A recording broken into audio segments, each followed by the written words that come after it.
శౌనకాది మహామునులు సూతుని ప్రశ్నించారు.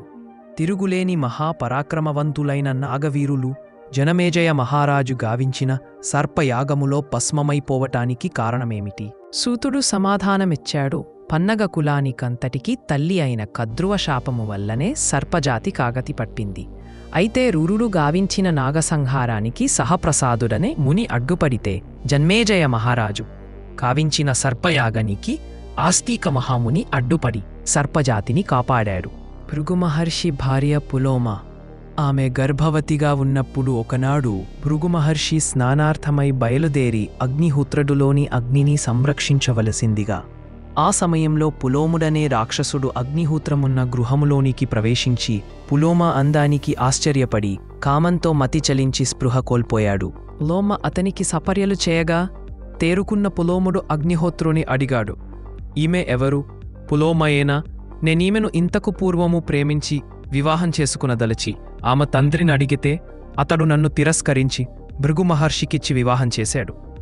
నేనిప్పుడు ఆమెను అపహరించి తీసుకువెళ్తాను.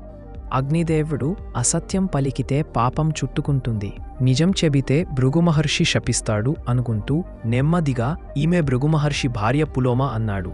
వెంటనే పులోముడు వరాహరూపం దాల్చి పులోమను చెజిక్కించుకుని మహావేగంతో పరుగెత్తసాగాడు. అది చూచి ఆమె గర్భస్థ శిశువు క్రోధంతో ప్రజ్వరిల్లాడు.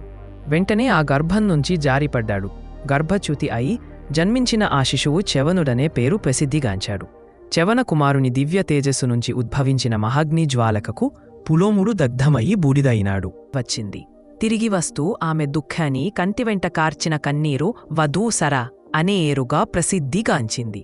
ఆశ్రమానికి తిరిగి వచ్చిన భృగు మహర్షి జరిగినదంతా తెలుసుకొని అందుకు కారణమైన అగ్నిదేవుని సర్వభక్షకుడవు కమ్మని శపించాడు. అగ్నిహోత్రుడు, నేను సర్వకర్మలకు సాక్షిభూతుడని నీకు తెలుసు. నేను అసత్యం మాట్లాడలేను. అదీకాక దేవతలు, పితృదేవతలు సమస్త వేదక్రియలతో హోమం చేసిన హవిస్సులన్నీ నా ముఖతః స్వీకరిస్తాను. నేను సర్వభక్షకుడనై అపవిత్రుడనైతే సమస్త వేద ప్రక్రియలు ఆగిపోతాయి.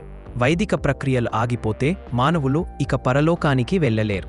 ధూపదీపార్చనలతో సహా అగ్నిహోత్ర ప్రక్రియలన్నీ ఆగిపోయి వేదక్రియలాగిపోయాయి. లోకం అట్టుడికిపోయింది. మునీశ్వరులు, దేవతలు బ్రహ్మదేవుని శరణవేడారు. బ్రహ్మదేవుడు అగ్నిదేవునితో, సర్వభక్షకుడవైనా నీ పవిత్రతకు భంగం వాటిల్లదు.